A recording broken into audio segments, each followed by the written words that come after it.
Hi, everyone. Greetings and welcome to Turning a Moment into a Movement. I am your host, J Love, and I represent the Justice for Gerard Movement. Gerard is my son who was wrongfully accused of a crime that he didn't do. He was actually convicted and served 2 years in the Michigan Department of Corrections, being innocent, had no knowledge of the crime, and he went to prison. And so We come here on Fridays to discuss wrongful convictions and injustice and misconduct and all those kind of things that leads to wrongful convictions. But we also come here to inspire and educate our communities. We want you to know that at any time, an innocent person can go to prison for a crime that they didn't do. It doesn't. There's no. There's no aspect of a wrongful conviction that makes you particular to being accused of a crime. You can just be at the wrong place at the wrong time, or somebody can just decide that, hey, it's you. So we come here to talk about these things. But also, we come here this week to talk about what's been going on in our world, because we're all connected, and what happens to one person happens to all of us. And so we want to have this community conversation about hate and versus mental illness, and where hate pulls the trigger. And we're going to get into that within as we start the show. But before we start talking about today's subject, I want to introduce our panel and let them introduce themselves and tell you more about themselves.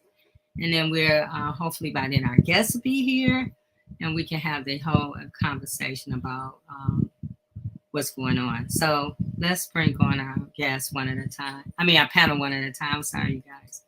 Hi, Revatia. Revatia, you on mute. I forgot. How are you doing tonight? I'm good, but before, let me acknowledge, because I'm forgetting to do this every week. But those who are watching us on YouTube, hello. And those who are watching us live on Twitter, and those who will watch us live on Spotify later, hi, hello. And then all of those who are going to be listening, welcome to Turning a Moment into a Movement. I always forget to acknowledge all the platforms that we on, but today I really want to make sure I acknowledge them, because it's very important. You take your time out to listen to us, so we want to say hello. But go ahead, Revatia. Oh yeah, we got to connect. I'm so glad you did that. Hello everybody. I'm so glad to be here this evening. This is so important, Jay. This conversation is very important tonight. Mm-hmm. And as we continue to, I believe, have conversations that help us to help ourselves. Yeah. To get our community not only back, but better. To get it better than it's ever been before. I believe that we stand on the pinnacle of change for the purpose of community and for people. And I believe that things are happening so that we are going in that right direction. So I have been a part of this movement. I'm so glad that I was able to share in it, and not even knowing what I was getting myself into, but glad to be a part of it, because these are the conversations that we need to have. We need to make changes. I just got finished meeting with the Michigan United Universal Social Justice Network, and we're pulling together people all over Michigan. I am definitely one of the ministerial team members of Transforming Love Community. So I'm in the community. I am also a behavior interventionist in one of the Michigan schools. And so working on my doctorate in psychology, and have been in the mental health field since I was 17 years old. Wow. I would like to say I was 27 or 37, but we know that's not true. Anyway, actually, no, I like being the age that I am. And those of you who know, then okay, you know. Anyway. That's nobody's business. Yeah, nobody's business, right? And I really believe I am ageless, deathless, and birthless because of the spirit that is moving inside of me. And I believe that as we continue to come together, that we are being enlightened and that our spirits are bearing witness that we are children of God, heirs Yes. of God, Yes. and joint heirs with Gratitude. Christ. Yes. I said Mhm. PG because she left me. She left a message and she said, "Don't forget about your Facebook family." No, we We see you, PG. right. We see you, PG, and we don't forget about. I always forget about the other people. So Hmm. I'm so glad that she is here today, and Yes. everyone else. So I'm gonna break on. Hey. Hello. And how are you guys this evening? We're great. How Wonderful. about you? Oh, Introduce yourself. okay, my name is Edward Sanders. I go by the name and prefer Baraka. I am a U of M grad, but I'm Yeah. also a person that have recently returned from prison. I'm a former jailhouse attorney. I like to take it to say that I'm not attorney, but I played one in prison. Um, is a place where once you, it's like the junkyard. Once you're there, no attorneys are really concerned in regards to your welfare, except the exceptions. And and those sometimes include the person that might be bunking with you or living down the cell block. Um, and so I acted as a jailhouse attorney while in prison.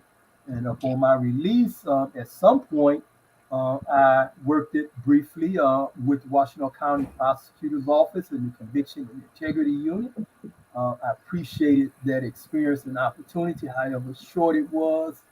Um, uh, um, but I am still advocating for those who are incarcerated, whether they are there by way of guilt or wrongful conviction. They are still people, they are still members of our community, they are members of our human race, and I'm still concerned. And thank you very much. I'm glad to be here with you guys this evening. I'm Please glad. I'm so stay, glad you're here stay too. tuned. Don't go away. It's Right. not 30. Yes. I'm glad you're here too. Thank you. Attorney Hugo Mack. Well, hello, hello, hello, hello, hello, hello. All of the wonderful, beautiful people that are for real people, And Right, right. J Love, I've told you that every superhero has to have a theme song from Right. the movie I'm Gonna Get You Sucker. And it's you see, and so before this is over with, I am going to play, my theme song for you. Uh, Okay. but then all of my theme songs are actually dedicated to our leader J Love. So it's it's it's one of those things where I just want you to know this is how we feel about you, J Love. This is how we feel about you. Yeah.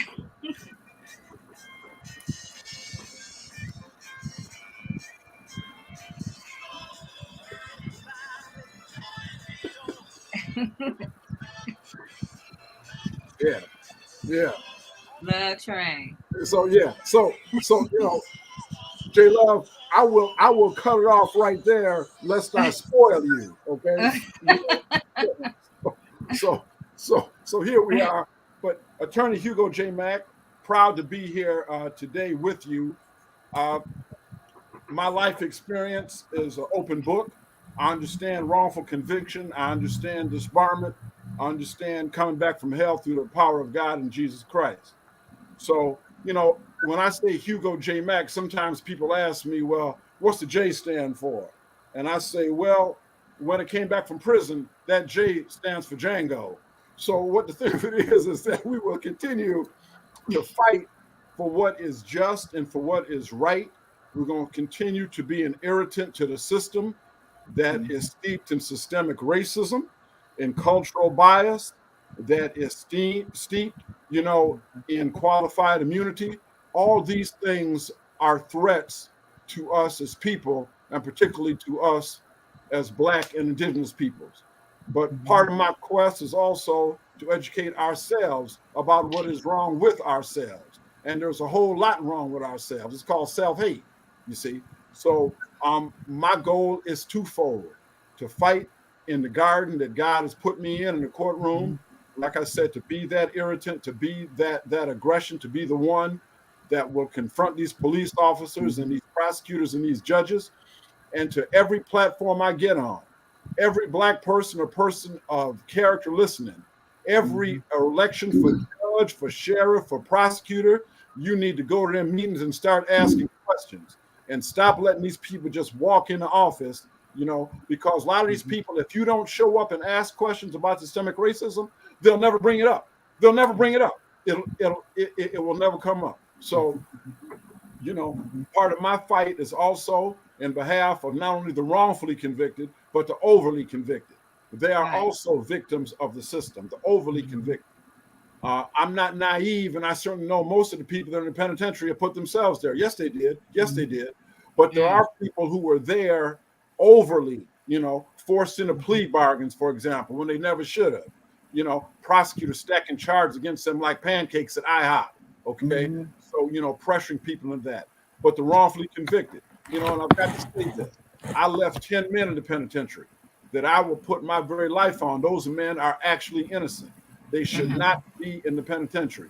A lot of them have died, and my heart grieves for them.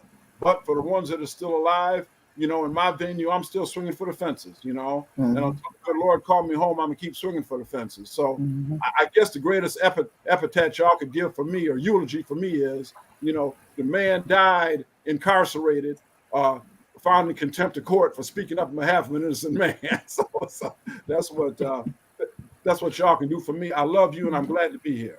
Yes. I'm glad that you're here as well, Attorney Hugo Matt. Thank you. I saw our guest, but he was having some audio problems, so we'll keep going until he pops back in. But, you know, so this week, it's been a tough week, you guys. Last week, we did a moment of silence for the people in Buffalo, and then this week, we have a whole new scenario. It's so sad. I don't know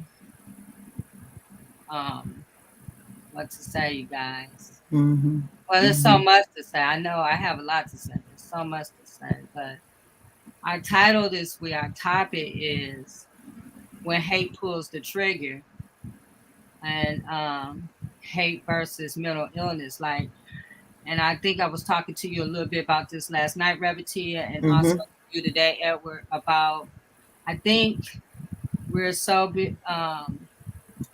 eager to make excuses about hate and mental illness that we don't understand that there's a big difference. Okay, here's our guest. Hold on, you guys. Hello, Sam. What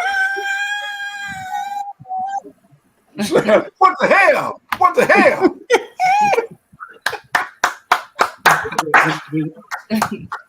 Can you hear us? I can't hear. You can't hear? No, I heard you say that. Now, what did you say? I said, welcome, Sam. I can barely hear you. What am I supposed to do? Am I supposed to talk about Columbine? Am I supposed to talk about, I don't know what you guys are talking about. We're just saying hello right now. Hello. I heard that. I'm leaning over a plate of food at Sinbad's on the water here in Detroit. Oh, okay. Sam, did you bring enough for everybody? I really don't intend to disrespect you guys. I wanted to participate in this because you had said you were going to talk about the school violence, the killings, the difference between mental illness and hate. Yes, all of that, Sam. And we're just. Should I go on even if I can't hear you and just give you something people may not know about the Columbine experience? Yes, you can. Okay, I see the nods. Yeah, I can see the nods. It's very little pictures. My phone is not the largest. But anyway, I'm here and joined at the table by Detroit City Councilwoman at Large Mary Waters, who represents more Black voters than any other female elected to a municipal office in the state of Michigan. That's just a fact. Some can have titles like president, but they represent a district. Mary Waters represents the entire city of Detroit, and Councilwoman Waters has worked with me over the years with the family of Isaiah Shoels. Matter of fact, she's the one that made the arrangements when Michael Shoels and I, Reverend Shoels, the father of Isaiah Shoels, the only black student murdered by white supremacist young racists at Columbine. It was Mary that made the arrangements when Michael Shoels and I flew down to Blacksburg, Virginia, to meet with the president of Virginia there. What is that? Which Virginia college is that? The one where 30-something students were killed. And we met with them and we shared our Columbine experience. Isaiah Shoels was one of only a handful of black students, literally a handful of black students at Columbine. I worked with that case and still am serving as family spokesman. It's 23 years now since the body of Isaiah lay in the Columbine library. I met one-on-one with Reverend Shoels and Isaiah's mother and President Clinton and the First Lady Hillary Clinton. And I mean one-on-one, small table. I don't mean big bunch of people.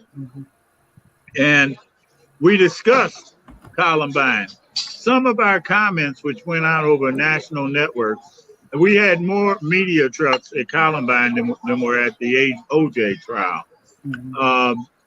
At the time that it occurred, I mean, it was like the biggest killing and the one most imitated, copycatted school shooting in American history. But their hate pulled the trigger. There are comments that my client at the time, Colorado Secretary of State Vicki Buckley, made before the National Rifle Association, which in 1999, like in 2022, was holding its national convention in Denver, Colorado, in the aftermath, days after Columbine had gone down. And it was Vicki Buckley, and I had the honor of writing every word of that speech. You can see it on C-SPAN. It's in the Hall of Fame, whatever that is, that the NRA has at their headquarters. But in it, we talked about New Age hate crimes and that hate pulled the trigger. You know, we tend to focus in on the guns, and certainly if some of the guns were off the streets, if some people who shouldn't have guns couldn't get them, maybe some crimes wouldn't occur. The reality is that most of the time when these killings go down, the folks get the guns legally. This 18-year-old that murdered those 19 brown babies in Texas the other day bought the gun legally on his 18th birthday. But the point I make in terms of linking it to Columbine is the fact that hate pulls the trigger. That's exactly what the Colorado Secretary of State told Charlton Heston and the rest of the NRA. By the way, that scene is featured in an Academy Award-winning film I had the opportunity to work on, Bowling for Columbine, by a young white filmmaker. I had the opportunity to mentor. He says that, not me, Michael Moore. But these killings are going to continue. And when they go down, there will be many more copycat killings. And when these copycat killings occur, no one should be surprised, because hate is ingrained in the DNA of America, the nation. Hate is ingrained in too many of these white families. One of the reasons that they don't want critical race theory taught, and I don't even like the phraseology, we're talking about reality-based American history as it was. I don't care what you call it. If you're teaching history, the reality of American history, we might be able to stem some of the hate by young white children and their parents learning how hate has rolled since the inception of a country founded on violence. When I met with President Clinton and the First Lady, some of the networks got on our case, mine in particular, because they said the dots didn't connect when I told them that those young white terrorists, Klebold and Harris, they had seen what America's foreign policy was. Problem-solving solution was dropping bombs on Kosovo. at the time. A lot of folks don't know, but at Columbine, Klebold and Harris had made 50 propane bombs and scattered them around. They told the parents to stay out of their rooms while they did whatever they wanted to. Like too many other households in America, children are running the home. There's no parenting really going down because parenting are more interested in being buddies than mothers and fathers. There's no family structure other than the kids calling the shots, and that's a bunch of crap. But at Columbine, one of the things we've got to understand is that there were signals, like here. Klebold and Harris were posting on social media back then, April 1999. The signals were in place. We've got to take all threats seriously. What became known as the trench coat mafia, some have tried to dispel that, but these young white haters stood outside a black family's house, the Shoels family, and intimidated them. The Shoels children were subjected to the language of hate. I can send you the clipping from the Denver Post and the Rocky Mountain News. They were called niggers. They were called all type of hate-filled words. And the importance of that is that when the language of hate is used and then killings occur, that's a hate crime. Right. I tried to explain that to the president later one-on-one with then Attorney General Janet Reno, face to face. No big audience, nothing like that. They didn't want to hear Columbine is a hate crime, even though it's undisputed eyewitness accounts. Before the killers blew Isaiah Shoels' heart out, they said, "Where is that little nigga?" And then they blew his heart out. We're the only ones. People talk about we need an Emmett Till moment right now behind what just went down in Texas with those 19 brown babies. Guess what? In 1999, we released the autopsy report of Isaiah Shoels against the judge's order that the autopsy reports be sealed. We said to hell with that. People need to see the horror of what happens when you blow someone's heart out. They need to see what hate does. And the point I make here is that we are too ready to channel surf away from hate in America. We're too ready to channel surf away from the impact of white supremacy and the white nationalist presidency of a Donald Trump. But believe me when I tell you the Democrats are every bit as bad as the Republicans, because they look the other way at hate too, unless it's politically convenient. We keep dying. But believe me, right now, in America, if America didn't act when all those black children were murdered at Sandy Hook, you can believe me when I tell you that the death of 19 brown babies in Texas, the murder of those brown babies in Texas, the execution of black seniors in Buffalo is not going to move the action needle at all. They didn't move it for white babies. You can believe they won't be moving it for brown and black human beings, because they've dehumanized us to the point where it makes killing us easy. Yeah. I don't, there's so much more I could go into in terms of the fact that, you know, Isaiah's funeral was the largest of the Columbine funeral. Over 7,000 people attended. I had to attend to every detail of that. On a very personal level, let me tell you something. You aren't aware of it at the time that you're dealing, but my way of winding down hour after hour, day after day of that is I would sit at the end of a bar somewhere. It might be the Brown Palace Hotel, very elite hotel in downtown Denver, and me and Jack Daniels would have a little conversation with one another. That kept on, and I was engaging in self-destructive behavior. I probably should have been receiving grief counseling too, because a year later, I represented the mother, black child, 6 years old, youngest school killer in American history. I had to get with Queen Latifah there when she tried to do a jab-ass ambush of us. Didn't matter. She took a media beat down, figuratively speaking only. But the point is that when you work with these cases, with these incidents, the horror of really of terrorism in America, if you're not careful, will implode. That's just the word to the wise, in particular the productive activist community, because my experiences are based on real life experience, not a theory, not a sit down with a psychologist or clinical psychiatrist, but real experience. When you put together every detail, the largest of the funerals, you got worldwide media there, you got preachers, black preachers. Mm-hmm. When black preachers do a funeral, nobody gives a funeral like black folks. But in this instance, we had the governor of Colorado there, my client, the Secretary of State. I would not allow anyone to speak. I had unilateral decision making, but Martin Luther King III, because the family really honored and loved his father, Martin Luther King Jr.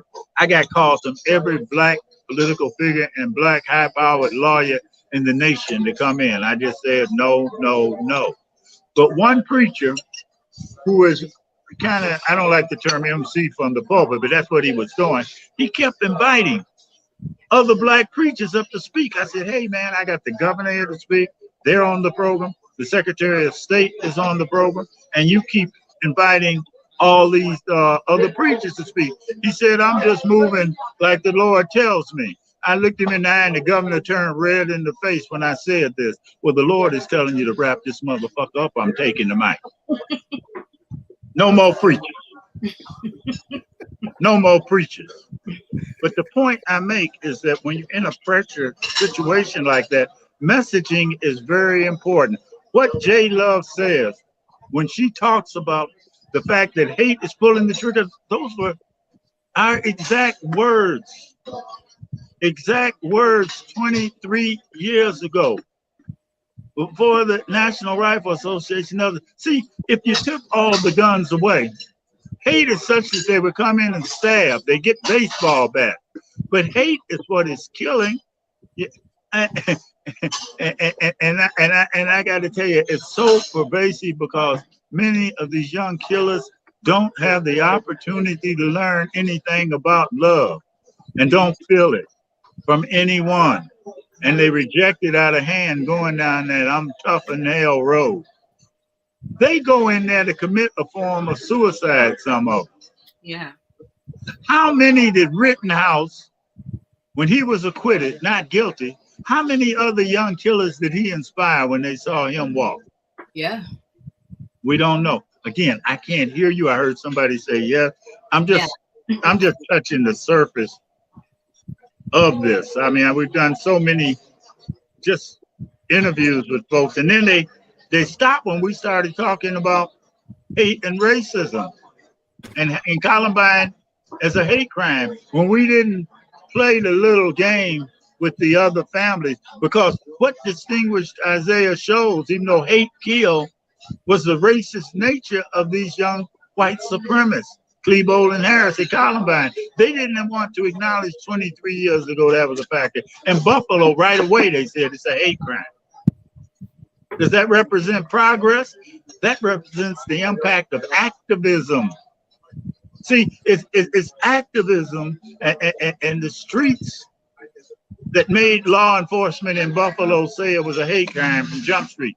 It was nothing else. The streets knew that.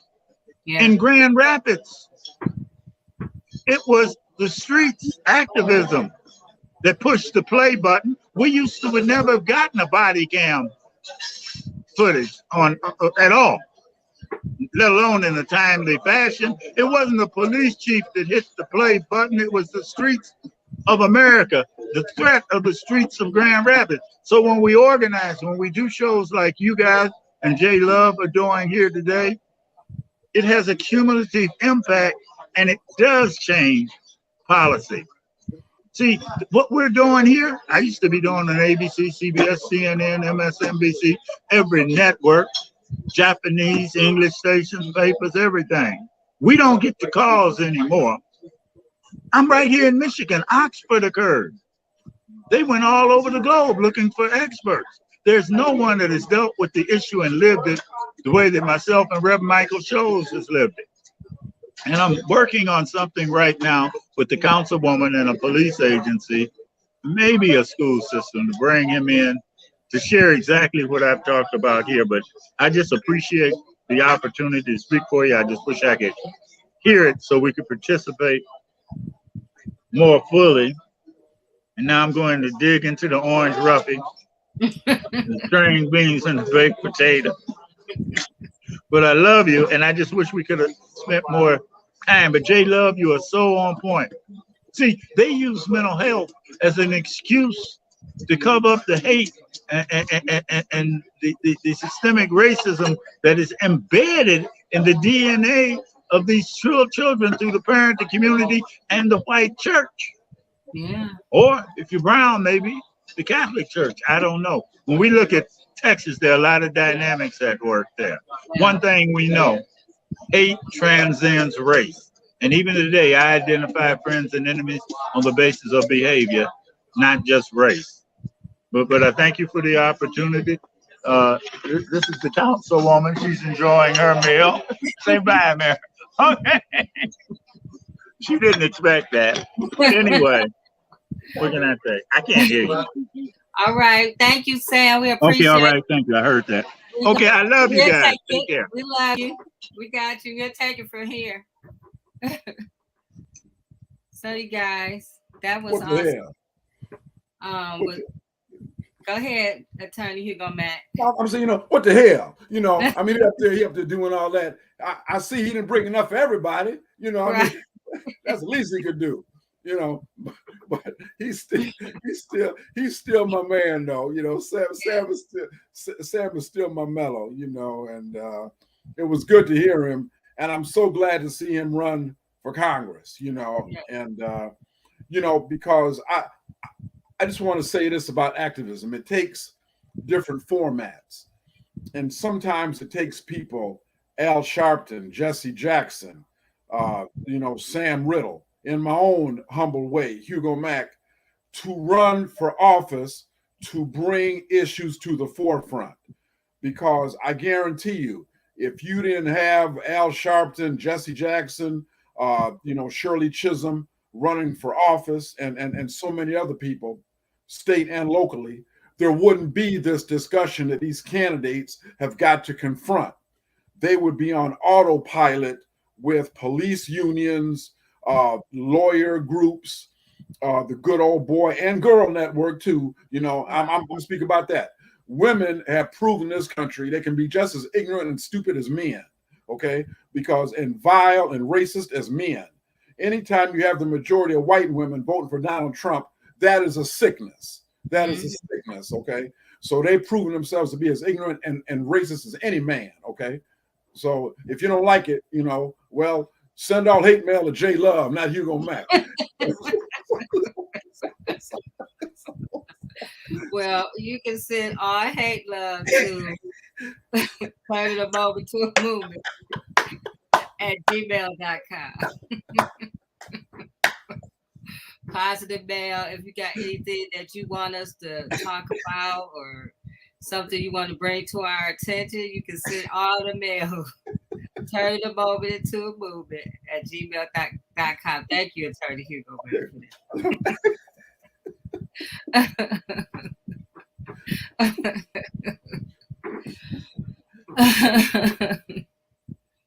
Oh, wow. So I talked to Edward before this show, you guys. And it was so, I'm watching Edward and Sam talk. And some of the things that me and Edward discussed, Sam brought up. But we were talking about some of the same things. So, Edward, go at it. Yeah, he did take, and it was like he was in that conversation, Right. And it just goes to show, how we are all thinking and on the same page. Recently I was in Detroit at on the Avenue of Fashion in Marvin's Gate old neighborhood, and I was taking and reminiscing with a song in my head, what's going on, and I didn't realize that I would leave and then walk and be contemplating this other song that's on the same LP, where it talks about save the children. That's on the same LP, and it's is just as relevant as the other song, what's going on, or brother, what's happening, and it's very interesting. We are allowing our children to take and be slaughtered. And this is a theme of mine when I take and address the issue of children being committing horrific crimes and being placed in prison as an adult and being held with the most horrific punishments. And even though we say they're equal to adults, they're not equal. See, because we always appreciated children because we use the word and say they're the future. Yeah. Well, because a child has more longevity than an adult. Okay, a child has more longevity than an adult. This is why parents expect that children will bury them and they won't bury their children. No parent expects to bury their child. They expect to take and have their children to take and do that for them. They expect them to take and say words over their casket, over their grave, in their memory, in their honor. They don't expect to be it in the reverse. And many times I point out that when you see a child commit a horrific act, what you actually seeing is the product of some adult abuse. You're seeing the product of adult and or societal abuse. And when we take that child and we blame the child and run the child through the judicial system and throw away the key, we are simply hiding our own faults. We are bearing our own disease up under the rug. And it stinks. That's a corpse that we have under the rug. And it stinks to the heavens. When the angels smell that, they ask, whose stinking corpse is that on the earth? Who died down there on the earth? Every time a child commit an offense like that, it speaks about the adults, not the children. I used to walk a blind man on 12th Street. And I remember when I would get through walking him, and he would have me to take him where his buddies were, where they sit in the alley and drank. And I would stand there, and it wouldn't take but a second where one of the adults would tell me, you can come back later and get slick. You can come back later and get slick. You got to go. There's no children back here. There's nothing back here but adults. So they say, you can come back and get slick before it get dark and take him home. And they would dismiss me. And I expected that. And I respected that. Adults are not children peers. They're not their peers.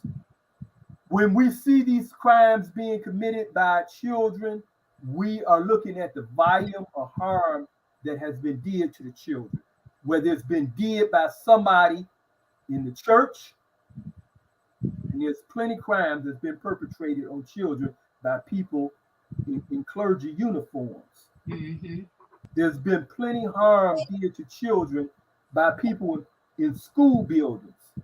There is plenty of harm that's been did to children in their own homes, in the care of their own parents.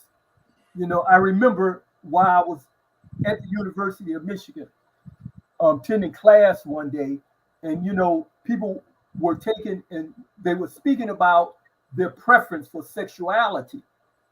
And I meant no respect to anyone, but I took and thought that there was an equation that was missing out of that discussion. And I tried to take and point out that everyone don't come to this destination the same way. And I recalled that a young man that I met in prison that was there for murdering a young lady that he was engaged to. And he had previously been in prison and went home and came back. And this is when he committed that offense. But I learned a lot about this young man because I had his court records and his whole history. And I always say that anyone that acts as an attorney for a person also act as their mental health worker, because you learn so much about the person and you have to deal with real issues and push them to admit realities and so forth. And I come to find out that this young kid had been raped by his own mother and her friend. Because I was trying to put my head around the idea, how do you kill a woman that you engage to and rape her and leave her in a field? And it became apparent to me. The answer became apparent to me as I began to take and read his records and then interact with him. His mother was in prison just like he was in prison. Mm-hmm. Okay? He had identified her to me as the person that victimized him when he was a child. This is what made him that ugly monster that took and killed a young lady that he was engaged to and left her in a field, not until after he performed a sex act on her deceased body. When we see horrific crimes like this, don't just look at the entity. Look at what went into the entity and who put it there.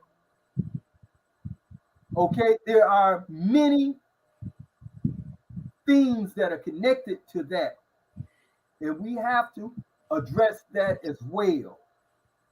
We hear some of the same rhetoric coming from these children that we hear from some people that we put in a trust. We put in a position of trust. We made them public officials, elected officials, and they are spewing these disease from their mouths. Mm-hmm. And then they pretend to be, innocent of all of it. Right. Self-righteousness, and convenient, loss of recognition of one's own behavior. Right.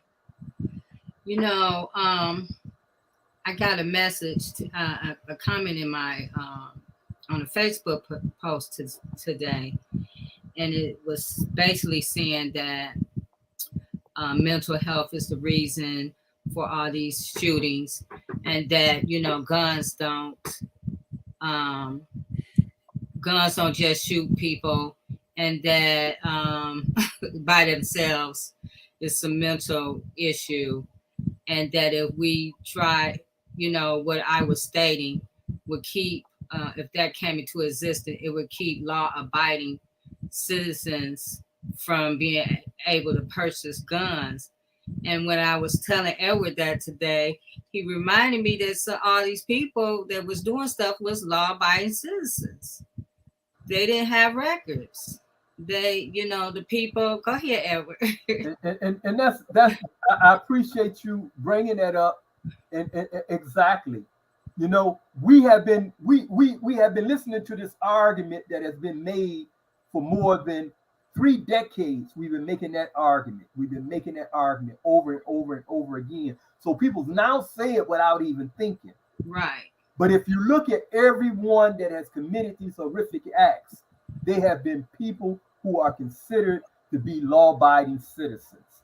Exactly. They wasn't your repeated offenders that have been in and out of prison, that represent recidivism.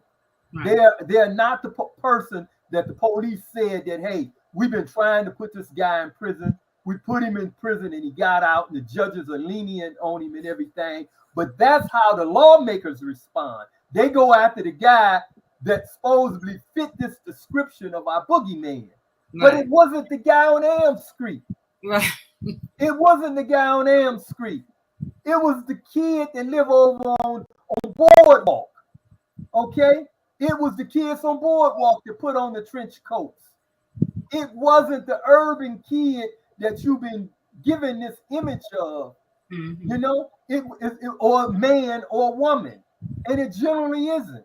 Right. It didn't fit the description. Right. What they are protecting, I find too many parallels with the way that white folks acted in South Africa when the rest of the world was trying to assist Black South Africans to bring down apartheid. Okay, where they came up with all kind of arguments to maintain that form of government. Right. And this is what we are doing here in the United States. You find all of the same crazy arguments about maintaining their guns. They done created a monster in their mind that don't exist in our reality. Right. That monster do not exist. If you want to find that monster, if you want to find that diseased person, is your own racism. Yeah. Okay? Racism Own is biases. too. Yeah. And that's why we take a different position from a black person using the N-word and a white person using the N-word. One of them said somewhere in their heart differently. Not that I condone the word, period. But one of them normally take and use the word with a certain illness that's in their heart. And so that ain't what alarms us, the word, when we hear it, is the connection to that word in the heart. Mm-hmm. Okay? That's why. So when we talk about mental illness, that racism you have, that's what it is. But unlike other forms of mental illness, this one is a choice. Yes. This one is a choice. The young guy in Buffalo who had on he was able to buy body armor. He was able to buy assault weapons. There wasn't no flash raid on him. I mean, he did it all legally. You know, he opened up a whole chat. He had it going on where, you know, they was having I don't know if all these people, they're investigating them now, but they don't know if all these people were, you know, thinking about, you know, doing something bad, you know, hate crimes. But they had a whole little thing going on that they were doing.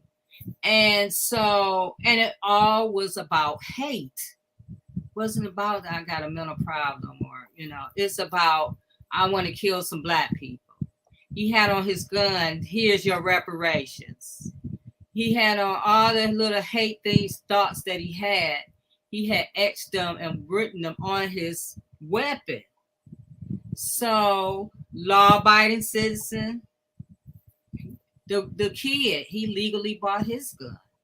You know, a lot of those people on June the 6th and DC, the insurrectionists, they was all law-abiding citizens. He was expressing what had been put into him for the last 18 years that he was on this earth.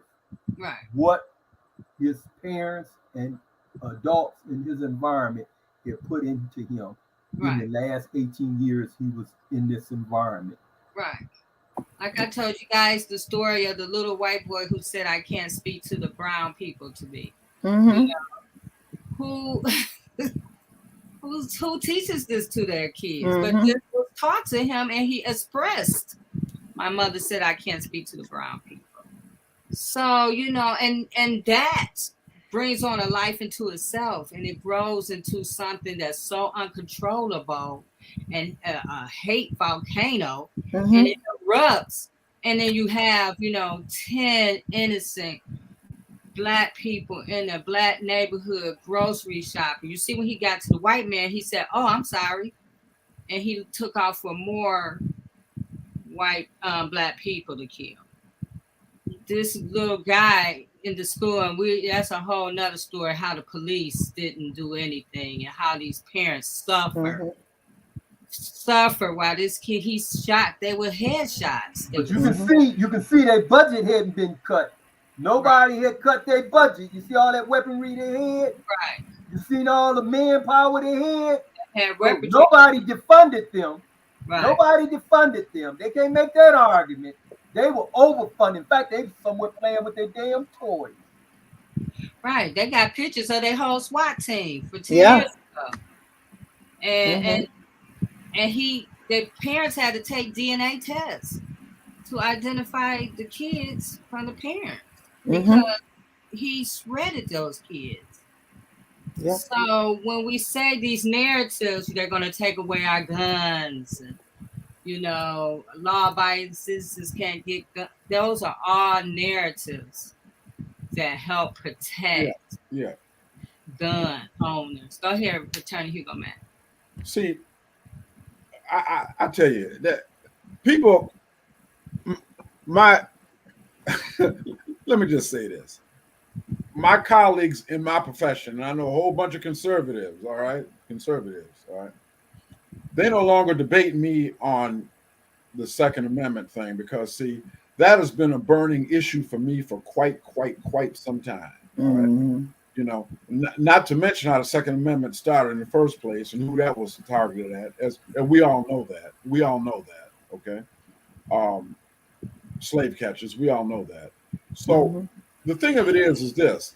I read what you posted, J Love. What that lady put on your post right there about you know, guns don't kill people. People kill people.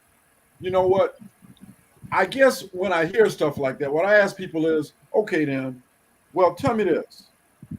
Why shouldn't I be able to go into a munitions store and buy a flamethrower? Oh, that's crazy. That's crazy. Ain't nobody need no damn flamethrower. That's outrageous. Okay, well, tell me this then. How come I can't go into a gun store and buy a bazooka? Oh, that's crazy. That's crazy. Yeah, you ain't got no Second Amendment right to a bazooka. Okay, so I don't have a Second Amendment right to a bazooka. I don't have a Second Amendment right to a flamethrower. Okay, well, I want to go buy a Thompson submachine gun. You know, I mean, Al Capone and them had it. Elliot Ness and them had it. Oh, no, submachine guns. No. You can't buy that. That's crazy. Don't nobody need that. So I say, you tell me, I don't need a flamethrower. I don't need a bazooka. I don't need a machine gun. But I do need a semi-automatic rifle, which is just damn near an automatic rifle with some modifications with a 45 clip, banana clip in it. I do need that, right? I do need that. See, 100 rounds, Attorney Hugo Mack. Yeah. And see, you wouldn't take a gun like that to kill Bambi. You understand? Yeah.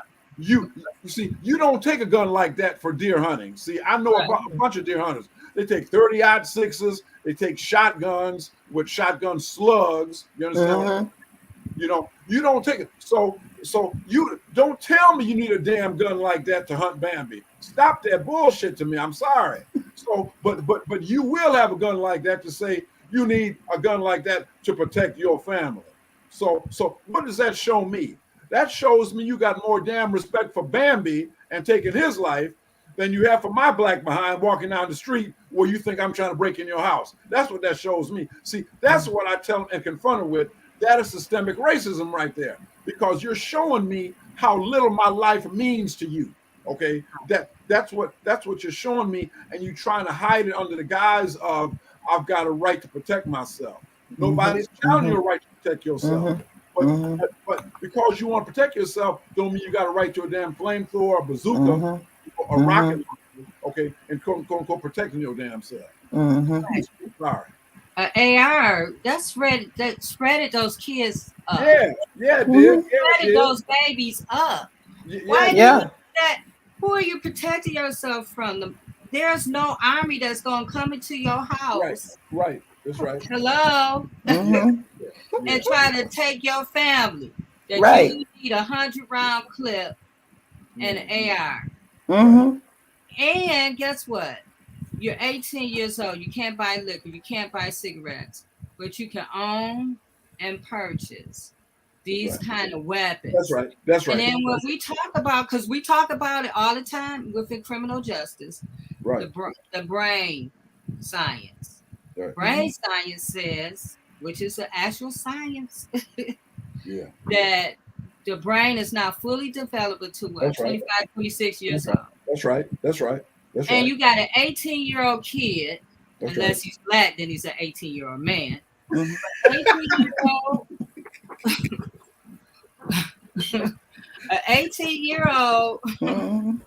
with an AR, and he's responsible. The kid in Oxford didn't have an AR, but he had a weapon powerful enough. That's right. And to traumatize a whole entire school system. That's right. Yeah. And his parents bought it. Right? The kid who you knew had mental issues. The kid who was killing birds and whatever the case he was doing. The kid who had hate issues. The kid who had issues. His friend moved away. He was having emotional issues. That's right. And you felt in your parental craziness mind that was, oh, let me buy him a gun and make him what, feel better? Well, and I think that's what they're used to. Yes. That's what some people are used to doing. Right. They want to give tokens instead of taking responsibility. Oh, and they're at 7 years old. I have children that I see, and one kiddo came to me and he said, Miss T, I was able to practice. I got a new gun for Christmas, but I can't shoot it yet. I said, really? It's too big for him to shoot because he was 7. Mm-hmm. And the problem is that we glorify death. That's at the root of the problem. We're so into glorifying death that we want to just stay up on a cross and make everybody a martyr. Mm-hmm. Because what happens is, and we've got to get over this. If I make you a martyr, then that's going to satisfy your community. Mm-hmm. How many martyrs do we actually need? Mm-hmm. Mm-hmm. Nothing has changed just because Martin Luther King was killed. Nothing changed just because Malcolm X was killed. Nothing has changed when Kennedy was killed. Nothing changed. They come back later and say, oh, he was a good person, but you didn't think that then. Mm-hmm. Right. That's right. And for some reason we forget. Like Sam said, I wrote it down. He said, we're too ready to channel surf away from racism. Mm-hmm. Mm-hmm. Mm-hmm. We channel surf away. We just go on to the next thing, the next big issue, the next script. Right, monkeypox. Right. Right. We just And the monkeypox. Right. And- 20, 10, 19 kids that's right. killed, and then we just, okay, monkeypox. And that's right. And that's right. And And we believe each one. Right. There's I'm sorry, one go man. I'm sorry. Go ahead, you go. There's one man in the history of the nation. Okay, and in the history of the nation, we've had billions of people that have come and gone. Okay, got about 250 million people right now in the United States of America. There is one man that is singularly responsible for the largest increase in drug purchases, weapons purchases, ammunition purchases in the history of the nation. One man, that man's name is Barack Obama. You see, because when that man got elected, that was all they needed to open up them floodgates. Yeah. All the niggas coming now. The niggas coming now. Y'all get ready. He gonna be knocking doors down. See, he gonna have them black studs. All white women. Be on caution, high alert. You know what I'm saying? Protect your homes. He's coming to get y'all. And they played that racism, and it has not stopped. Abbott is the governor in Texas. Can't remember his first name is Greg or John or whatever it is. Okay, and Ted Cruz. Those two men are seminally responsible for laws in Texas and that bull crap. You know what? I damn near kicked in my TV. They had on Walker Texas Ranger. I damn near kicked in my TV. And so what I'm saying is they put that macho, this is the real, white man can whip anybody, can whip any black man, any Mexican, just like Tarzan, deepest, darkest Africa. Not another white man within 500 miles. He can whip a gorilla, a lion. He can whip an elephant. He can whip a crocodile and any 10 black men at one time. And got the white woman on top of that. But anyway. So all I'm saying is they have played that, and I get so pissed off when I see people act like the Second Amendment and them idiots in NRA. Look, the NRA is the only thing stopping the government from taking your guns. Them people need to be charged with treason. as far as I'm concerned, those are the real killers right there. Those are the real killers that push that gun culture, and then they know good and damn well they got sick people. And Ed was right. Racism is a sickness, is a mental illness in and of itself. But they got people that suffer from racism and mental illness, additional mental illness, and they open up the floodgates. You can't even have a damn background check. Whoever the man killing people in Buffalo, he could have got a gun without a damn background check at a damn gun show. Are you kidding me? You know, so anyway, I'm sorry. No, you're right. And so then you have people just like Peachy was saying earlier in one of the posts, that there was people for that killer that was egging him on, daring him to do it. You know, and so you have this whole culture that doesn't give a hoot about life. And then you say, hey, the guns is not doing it. But they could get the guns to do it. Damn straight. You know, and so, and then when you talk about this, when Attorney Hugo Mann, when you're talking about how they went crazy, and then right now they're talking about that right replacement theory, whatever that crazy crap is. So, you know, we're going to take over. And so there's more reasons for, you know, them to be more excited and have more guns, you know. And so, and then we have our own issues in the hood. We got drive-bys, and we have, you know, kids shooting at the police, and, you know, and that's a whole nother thing. And then when you have that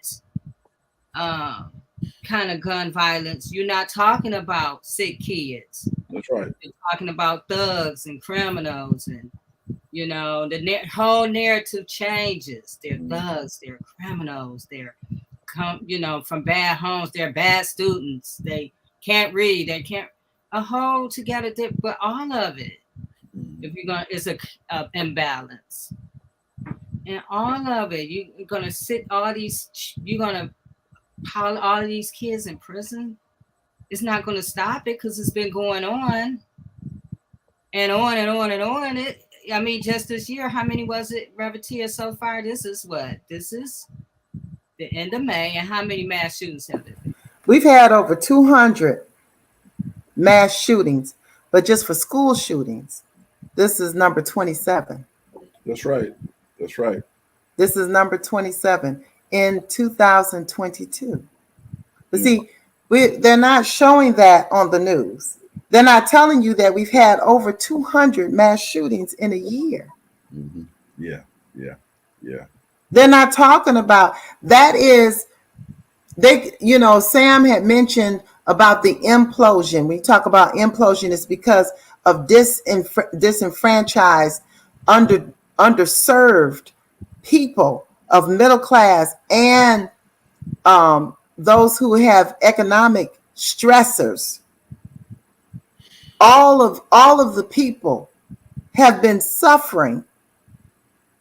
And so what's happening is, you know, the idea is that there'll be an implosion at some point. But I'm telling you, we've already started the implosion.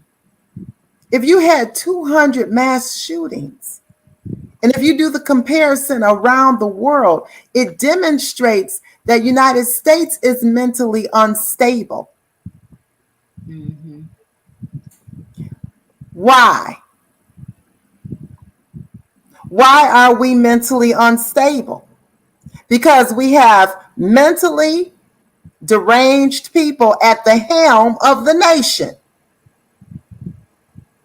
And I don't mind saying that, because nobody's making a difference and running on a ticket that is for humanity.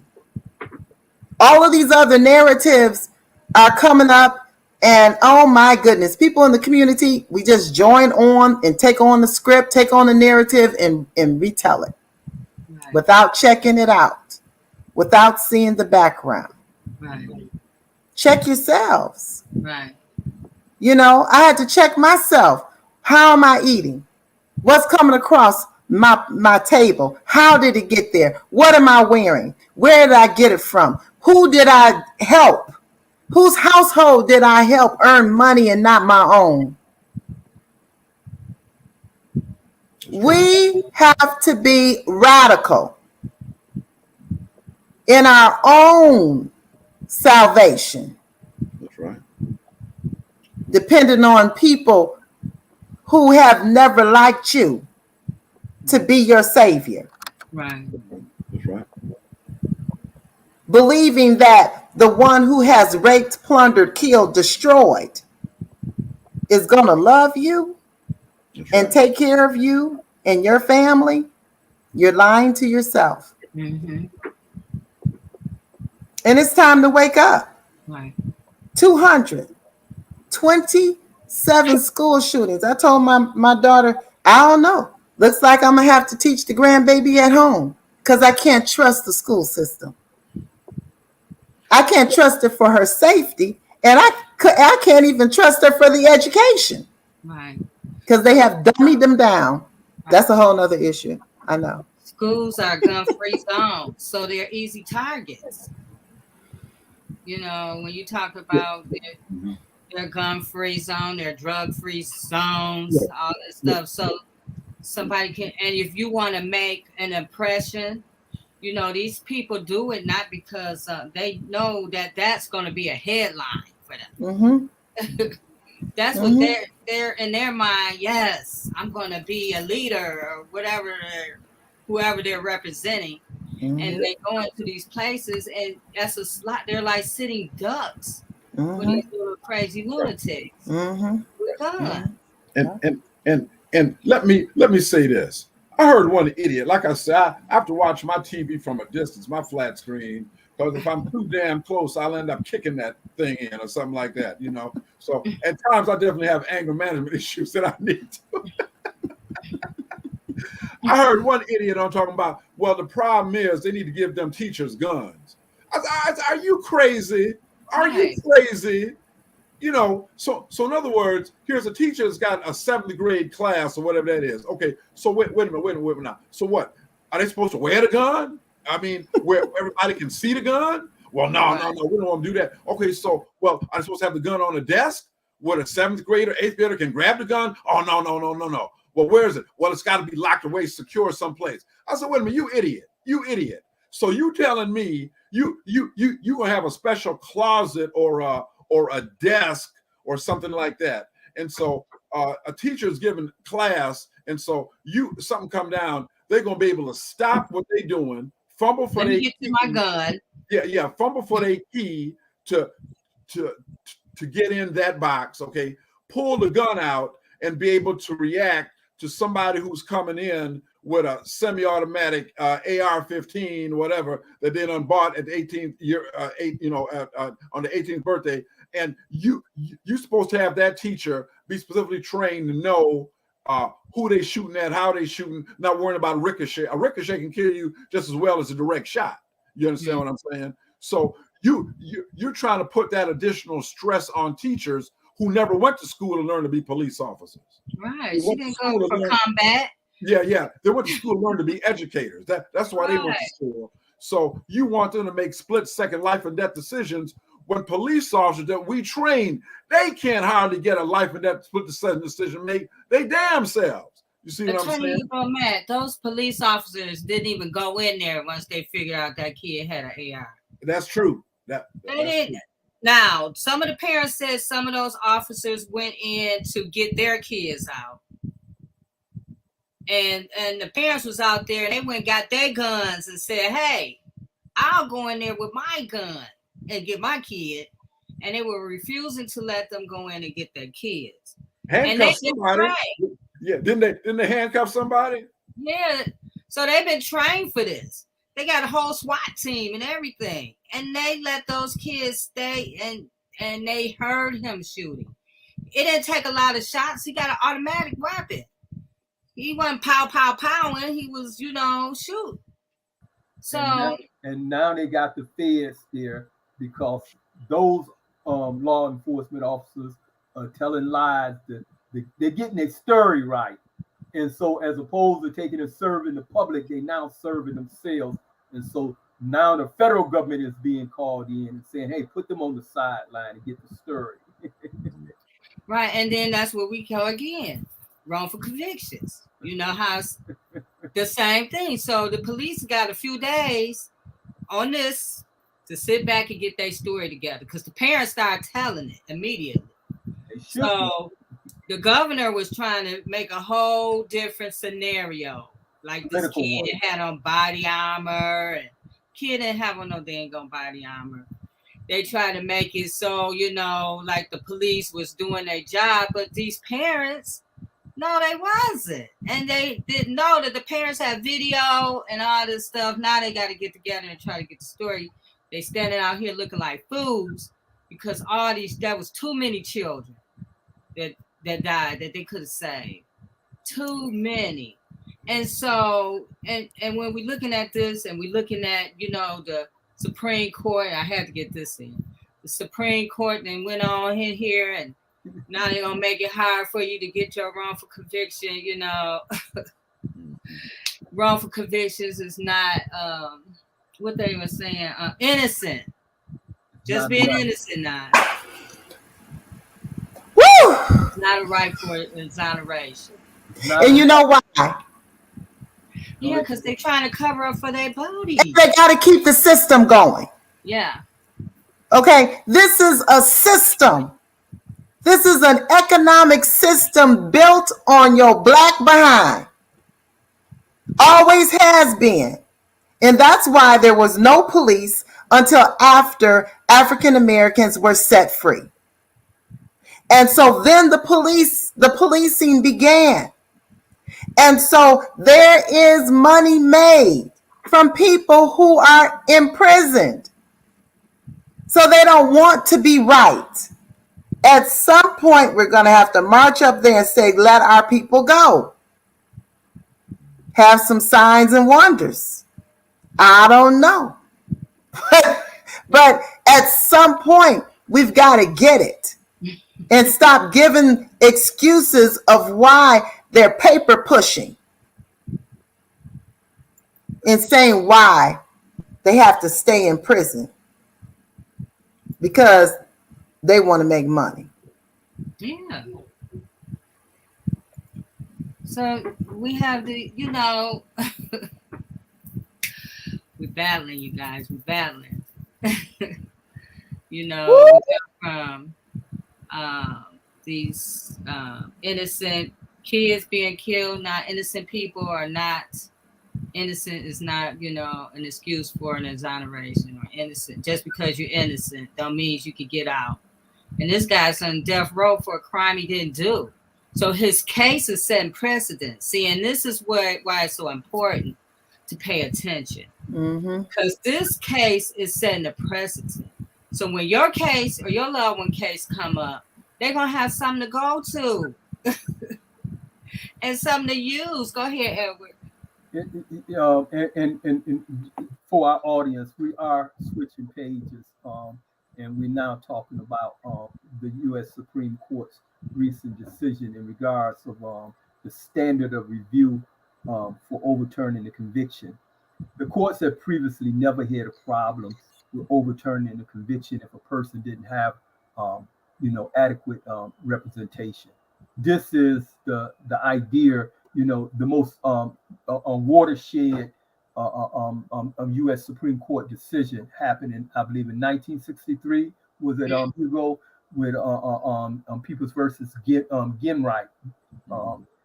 In that case, the person was arguing that they wasn't represented by attorney, and the court took and said that the person, because they had previously said we all had rights to an attorney, because the history goes back in this nation to where earlier the only person the attorney had a right to represent was his or herself. Okay. Then later they was like, everybody have a right to attorney if you can afford one. Then they finally came to the position that everyone has a right to an attorney. If you can't afford one, the government will provide you one. Now it's they turning that on its head. This was the watershed decision in the United States Supreme Court.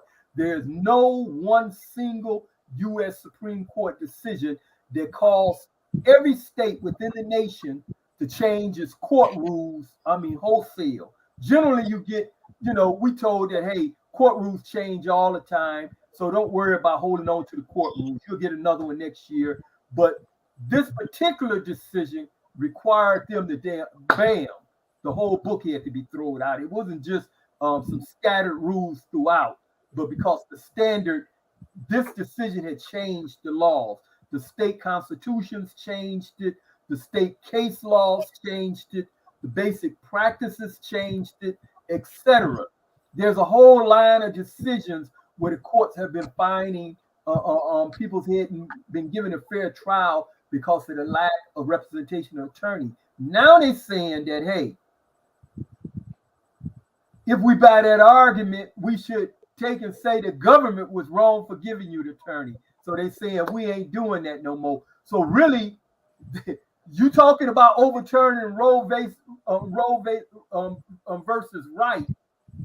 This is more substantial than that. Right now, you haven't responded to it because you're just looking at a person that's on trial or that had been convicted for a crime, and you ain't looking at it. But the right to attorney affects all of us. Right.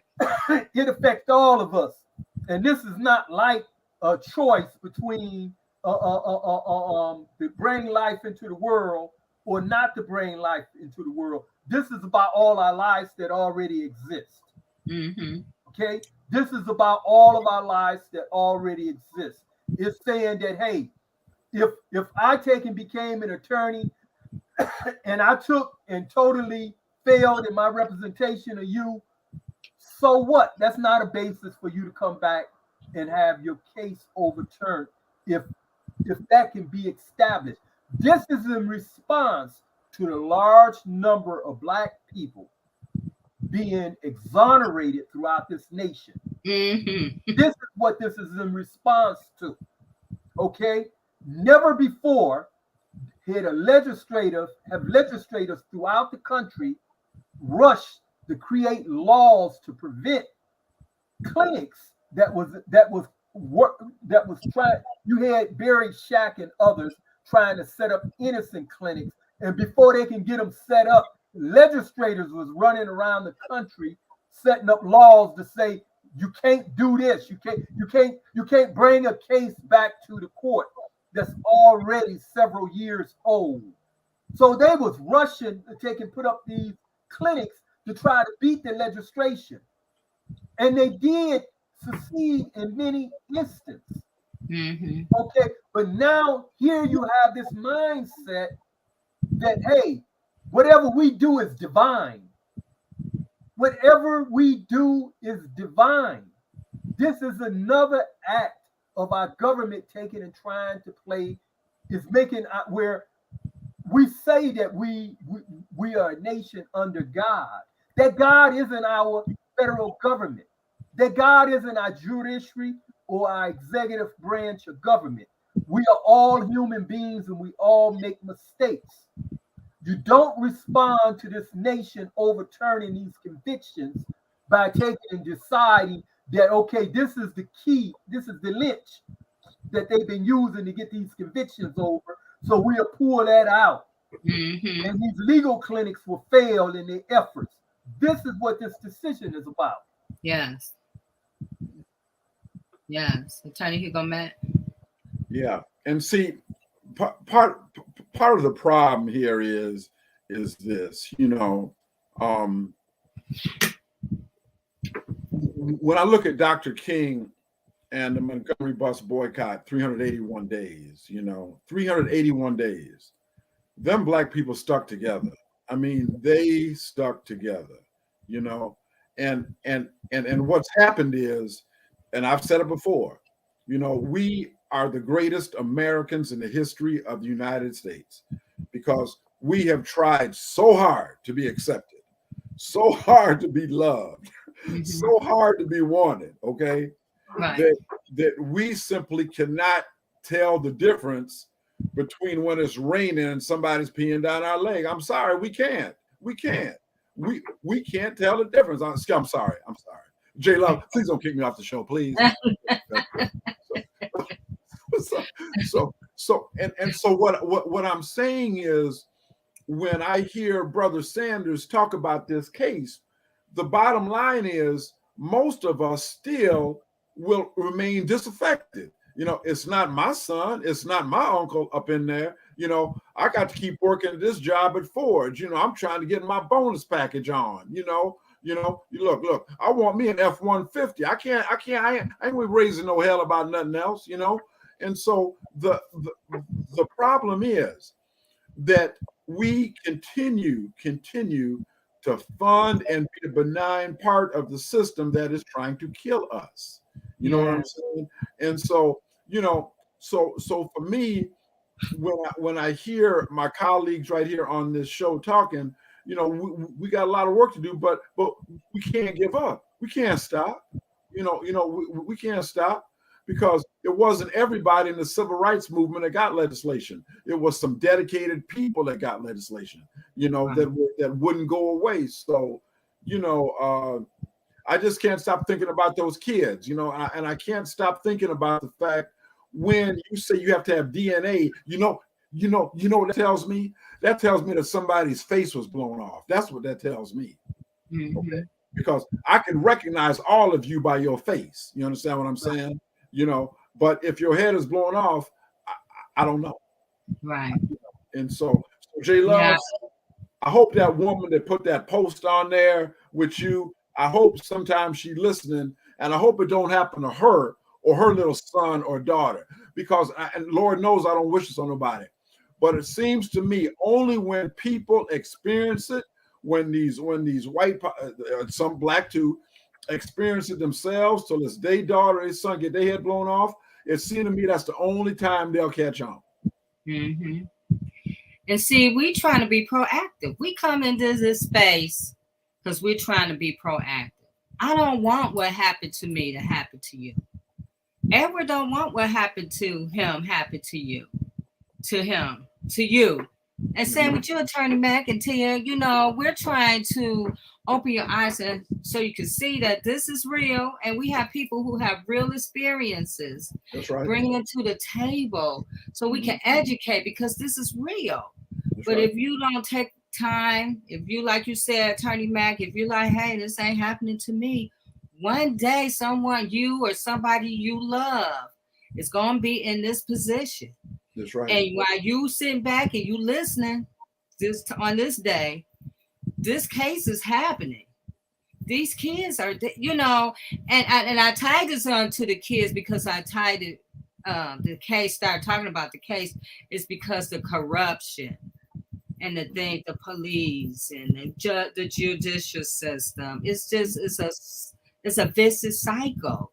That's right. And so you have to get some knowledge. You cannot go into these spaces without any knowledge. I'm telling you, you don't want to go into these spaces without any knowledge. Those parents suffer because those people didn't react. Wrongful convict people who are in prison. This one man that this whole case is based on, off of, and we talked about it here, junk science. That case is going to set some precedents. Yeah. And you might need that. And I've been getting, stuff now from different people who are their wrongful conviction cases is not being accepted by the CIU because the things are changing. And then look, you see this today, you know what I'm saying? So we have to pay attention. We need to, like you say, stick together, educate ourselves, stick together, understand what's going on. It's not us against each other. It's us working together to make the difference. That's right. What we're trying to get us to. Like our mindset, we got to work together because you got a whole entity that don't care about you. That's right. At all. So, and then I also, while we're just, changing it a little bit, Biden on George Floyd's death anniversary signed that BS executive, I'm trying to be nice, executive order. Joe Biden. It didn't give us nothing. It was just he just put in emotion. Yeah. But it was nothing that would help us on the state or local level. And J Love, and see, part of the problem is that you all know executive orders are only as long and enforceable as that person is a president. Okay. Mm-hmm. So the thing of it is that you've got Democrats, who are derailing the entire system.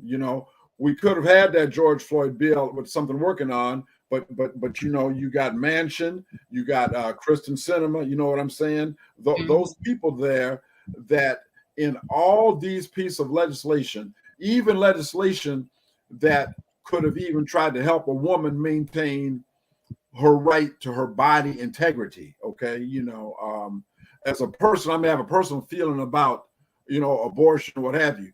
But as a man, I would never think to put myself in a position to tell a woman that I know better about her body than she does. Okay.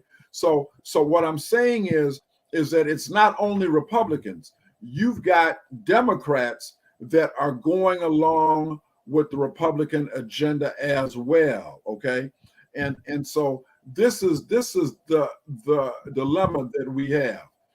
Our inability, due to some Democrats in the Senate, to do away with the filibuster. It needs to be done away with, period. Okay, yeah. Period. And this thing about, well, no, we want to keep it, for when Republicans are in charge. I get so tired of trying to fight a war based on what we're thinking about tomorrow. I need to survive today. Okay, I need to survive today.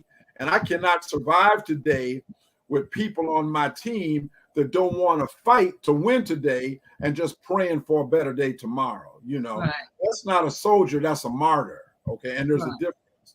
Right. So we want to play both edges. We want to be the nice guy. Yeah, can't do it. No. Right. Let's keep it 100. We sold our souls with Joe Biden for that lady VP. Okay. We did. And what did we got for it? We got Juneteenth. We weren't even asking for Juneteenth. And then here come Walmart gonna make try to trademark it and make a whole ice cream out of it, everything. And this is not what. And this is because we tiptoe. We get and we're still talking about Trump, but we got Joe Biden. We got these Democrats. That's not, they Democrats, Republicans, and you got the Supreme Court, and then that's doing all this stuff, just shredding everything apart, and and then we got us acting like nothing's important. Like Sam said, we challenge surf to the next big thing. We're looking for what's going on with the monkeypox and. Right. And everything else. And it is going to affect you one way or the other. That's right. And you know what? Because we're here, we can talk about the effects and the fears that go along with it.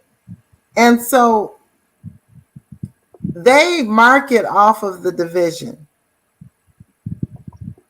United States and just believe you me that the corporations that actually run the government, run this country, are marketing.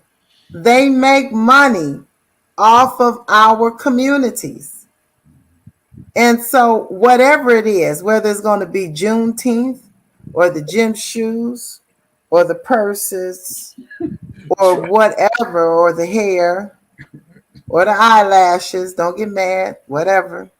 That's right. We are marketed. We have a history of being marketed.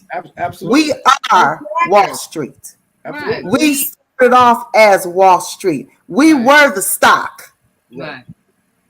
We were the stock.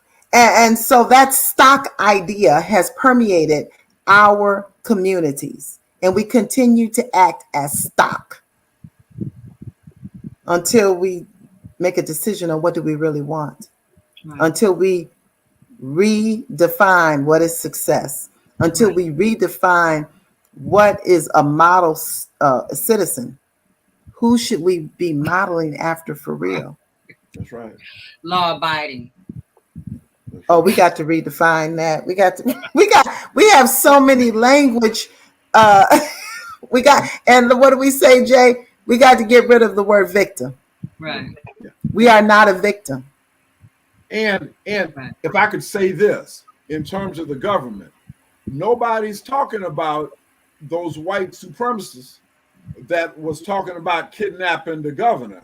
Now remember, you had a whole bunch of not guilties come down in that case. Okay, all of them. You know, yeah, except for one. That's right. Yeah. There was a one. That's because the feds, they was all enticed by the feds. You know, and so what that shows, every white supremacist in the state of Michigan, all right, is that you can be notorious.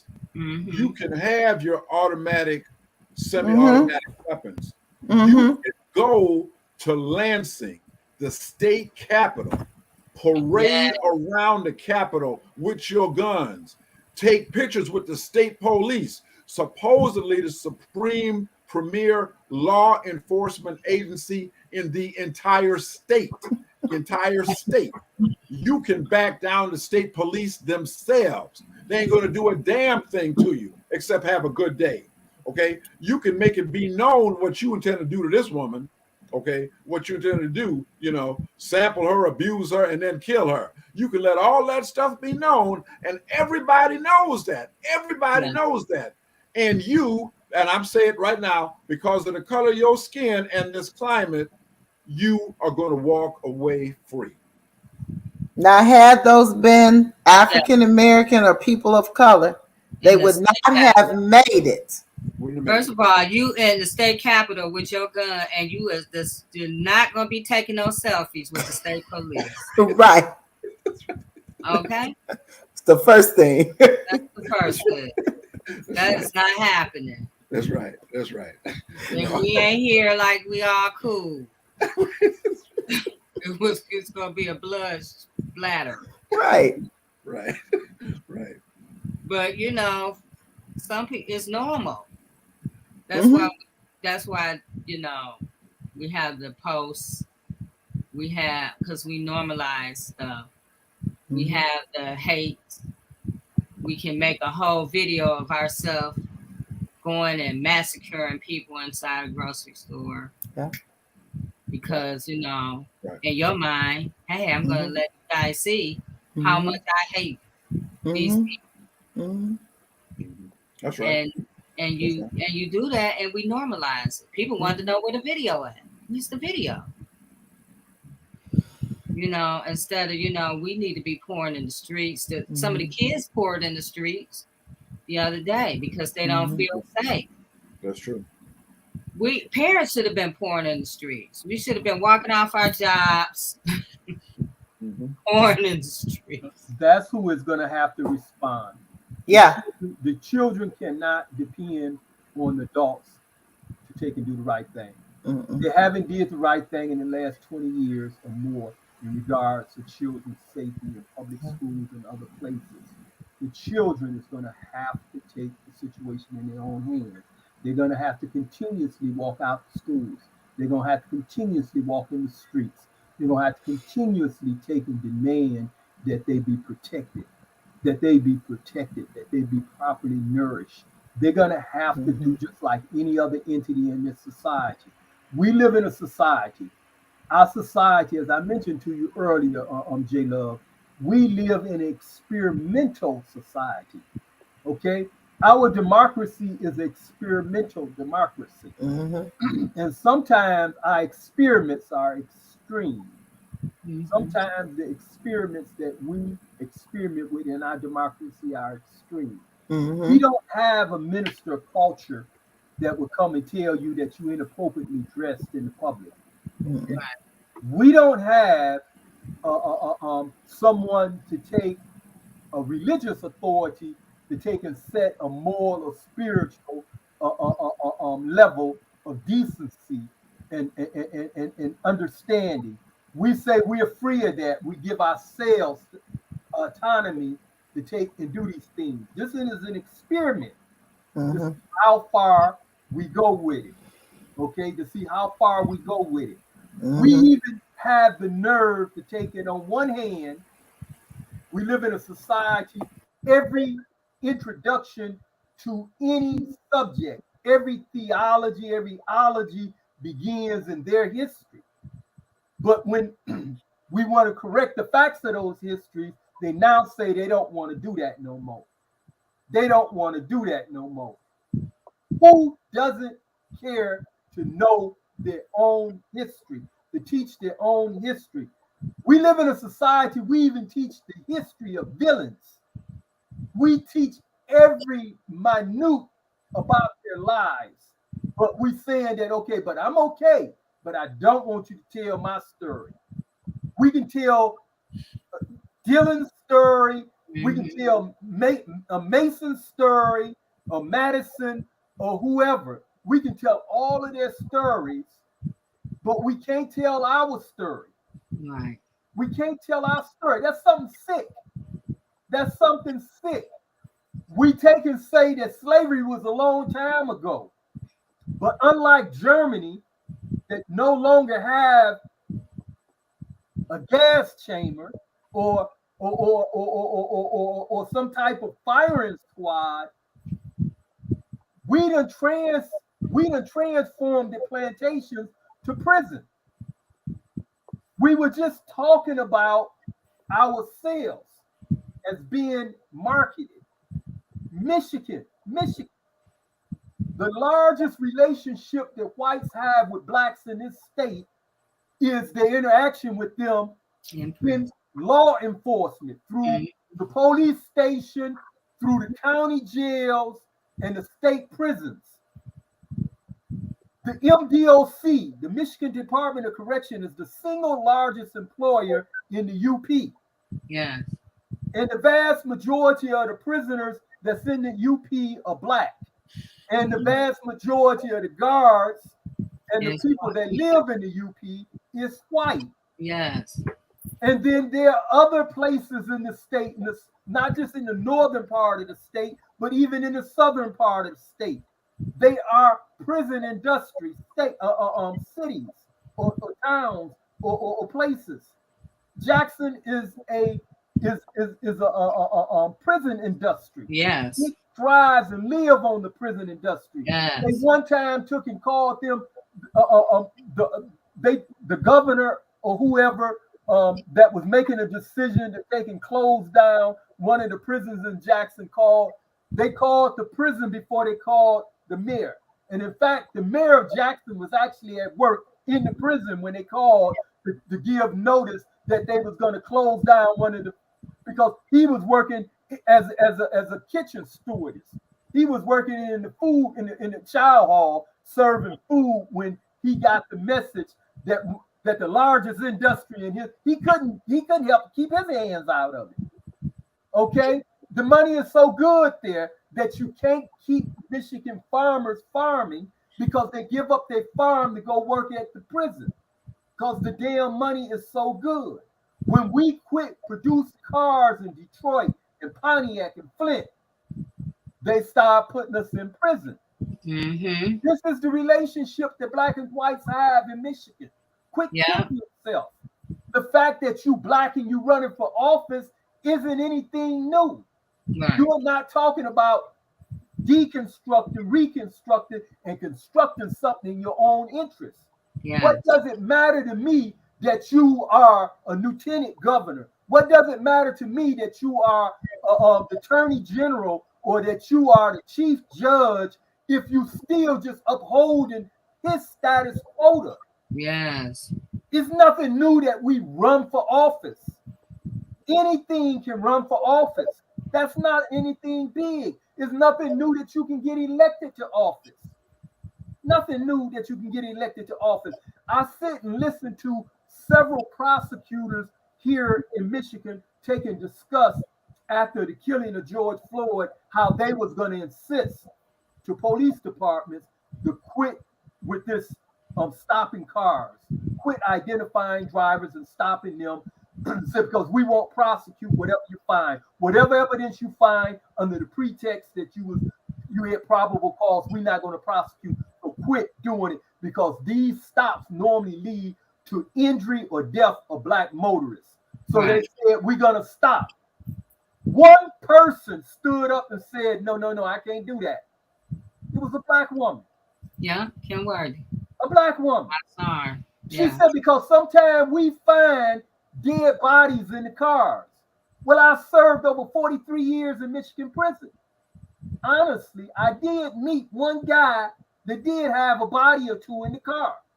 But guess where he got them from? The dope house. They OD'd. He was simply taking and getting rid of bodies that had OD'd. So is that a basis to take and stop hundreds or thousands of motorists based upon a few cases?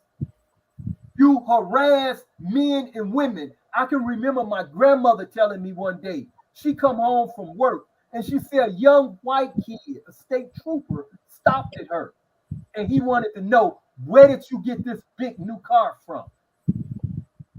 My grandmother, like, me and my husband work. She was driving a Marquis Broham. My grandfather worked it out at Ford for more than 47 years. But he want to know, where did you get this new car? You in Detroit, damn it. Black people's worked it at Ford, Chrysler, and General Motors. So why in the hell would they not be driving those cars? Right. Why would that look abnormal? It only looks strange to you. It only looks different to you because you don't see them as human beings. You don't see them as a productive member of society. They live in Detroit. Ford Motor Company was there. Chrysler was there. General Motors was there. You ask my damn grandmother. This was like 1974. You asked my grandmother in 1974, why in the hell was she driving a big car? And you still had all three of the major auto industries, and that's what Black people's worked at. So you don't buy cars that you make? When my grandfather that worked it out at Cadillac, he drove a Cadillac, and my grandfather that worked it out at Ford drove a Ford. What the hell was wrong with that? That was only natural. Right. Even today, my family tell me, and I drive a Camry, and family members tell me we are Ford, so we are General Motors, because that's all they have ever drove, because that was what brought the money into the house. Okay? Because that's what brought the money into the house. But they don't see that. They don't see that. Right. And so, I mean, like you were saying, Edward, you reminded me of, I think this was a couple of years ago when one of the prisons up north were closing. And it was basically that whole town depended on that prison. And those people were so upset. They was trying to fight it. It was just, they was going crazy about it. And they dehumanize us to justify and maintain that status. Right. They would dehumanize us. But they're like, hey, the numbers are dropping. But they still was trying, the numbers of people going to prison are dropping. But those people was fighting tooth and nail. They didn't care that people was, all they wanted was that job, that prison, because that's how they were eating. And that's how a lot of people eat. And that's how you get all these issues, because people, over ticketing people and all that stuff, because you make money. You eat off of that. Right. That's right. You get overtime when you go to sales. Right. They and got so, us exploiting ourselves. Yes. So it's so much we unraveled today.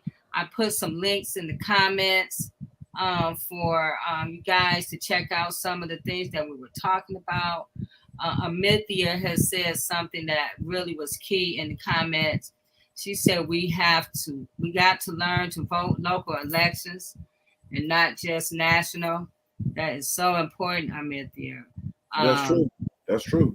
Those local elections is so important because that governs where you live. These are the people you have to deal with every day. Their way of governing you. And so we have to press upon our loved ones and community people that these local elections are important, and you have to show up for them, because if you don't, you get crap. You get crap. And she also said prisons are essential to keep the present economic system. Yeah. So I want to thank you guys, everyone who's on here with us today, for joining us. This was a very insightful. Sometimes we just have to come and have a community conversation just as reminders, of what we need to be looking at and what we need to be, find your place in the movement and get to moving. Everybody has a place, and a space. It is some space for you. And find out where it is, and just get involved, and because the more of us that's involved, the better, the more attention we can get, the more change that can happen. So, Reverend Tia, since you popped back in. Yeah, I don't know what happened. I don't know if it's because it's about to storm out here or what. Probably, but we get ready to leave before that storm. I know, but I wanted to. This was so good. It was so rich. I think my last words would be that we got to look inward. We got to really begin to look at what are we doing individually, what are we doing collectively, and then how can we not be a part of the problem? How can we be a part of the solution? How can we be involved? Right. And so there's enough of us here on this platform, and we have had many guests. You can get in touch with anyone here to become involved in movement. Make sure you sign petitions that need to be signed. And let's take our lives back. Like my pastor always says, it's time for you to take your life back. Take back what seems to have been stolen. Because really there's more power with us. That's right. And I don't know about you, but after I went and paid so much money in my gas tank this week, I decided I think it's time for us to come together on so many issues. But when we say humanitarian, for human evolving and development, and for our children, there should be no negation to that idea. Yeah. Thank you, Reverend Tia. Edward, you got some last things you want to say? Yeah, I mentioned to you that I have recently been in Detroit. I was there on Livernois at the area that they consider to be Avenue of Fashion. The unity and everything there was so great. It was so beautiful.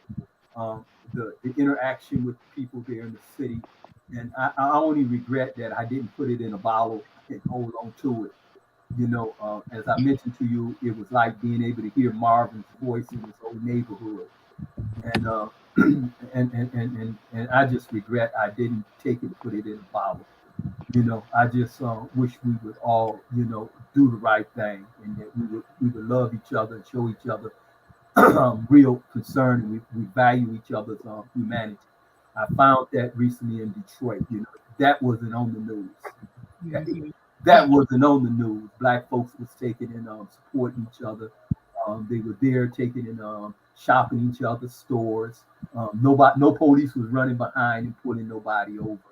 In fact, I didn't see a police car anywhere, and it was difficult.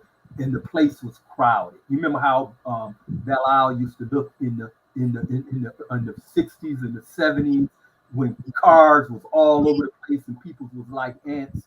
Well, that's what the Avenue of Fashion looked like over on Livernois. There were beautiful black women with dresses and suits suits on, and there was men that was all lined up with their suits and competing with each other and everything. It was just beautiful. It was beautiful. I went with one gentleman that was the former champion, the best dresser of last year. He had to show up and give up the crown to the brother that became the best dresser this year. And so I watched, two individuals, one that came in second place and the other one in first place.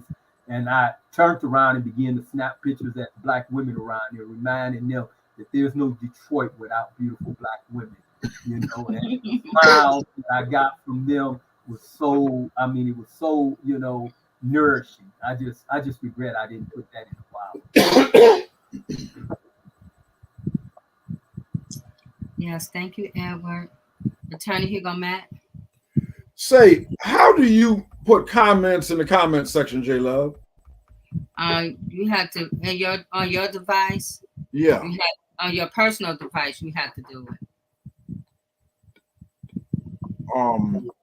Okay, I'm not sure what that means. I mean, so if you have your phone going on, then on your phone you have to put it on there. You can't do it on this platform. Oh, well, J Love, I knew that. I was just checking to see if you knew that. That's all. Oh, okay. Okay. You go back. Yeah, every now and again, I'm gonna do a spot check on all y'all, to see if is up on it, And J Love and Edward, speaking of Edward, a future colleague, Edward, I would not lie to you. Hey, Edward, the profession you finna enter, we would never lie to you, Edward. But look here, I just want you to know, thank you so much. And I just want to encourage you like I encourage myself. My scripture teaches me that David had to encourage himself in the Lord, and so y'all be encouraged because, I love you and y'all are people of integrity, and I could not have a greater group of colleagues to band with, to fight, all of us only have a certain amount of days here. I'm gonna close out with something that I heard Reverend Al Sharpton say about 10 years ago. He said, what's really going to matter is what did you do in your time when you were here? What did you do? He talked about Harriet Tubman and Medgar Evers and Dr. King, and so, I'm proud to say, heaven is recording it in our time. We down here fighting a good fight. We fighting a hell of a fight, and drawing strength, from the maker of all life, from God, and here. So, hey, we in this thing together, y'all. So I'm counting on you, and I love you, and J Love. Next week I'm gonna try to have another theme song for you, but we don't see.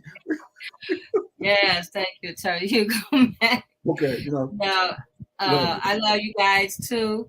I want to say, have a great holiday weekend. Unfortunately, I sprained or did something to my ankle, so I'm going to be just somewhere sitting down. But also tomorrow, Reverend Ed Pinckney, they're having some kind of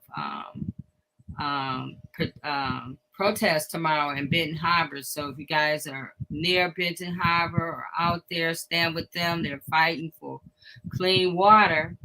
It's Benton Harbor today, but it could be you tomorrow. So we have to support each other, stand up for each other. Trisha she wasn't here today, but I know she has a Juneteenth event coming up for Juneteenth. So, check that out. You guys, I'll probably have something flyer or something getting closer to that event. But yeah, we need to support each other, love on each other. Take this weekend to love on your people. 19 children, those parents are going to have a higher holiday. Love on your babies, love on your family members. Life is short. I appreciate you all. I appreciate all of you guys in the chat, all you guys that's watching on YouTube and Twitter and Spotify. I appreciate you guys. All you guys who are going to watch or listen later. take what we say, the conversations that we're having. We're just having conversations. We're not trying to force anything or anybody. We're just trying to get you guys to think, and then once you start thinking, you can start acting on that. Right. So that's why we're here. Oh, and this week, yesterday was Gerard's birthday, his second birthday home. So yes, thank you everyone who posted happy birthday greetings to him, and those who sent love to him yesterday or a gift to him. He really appreciated. I mean, Gerard is he's growing through his own self. There's still, things that he really can't talk about right now himself.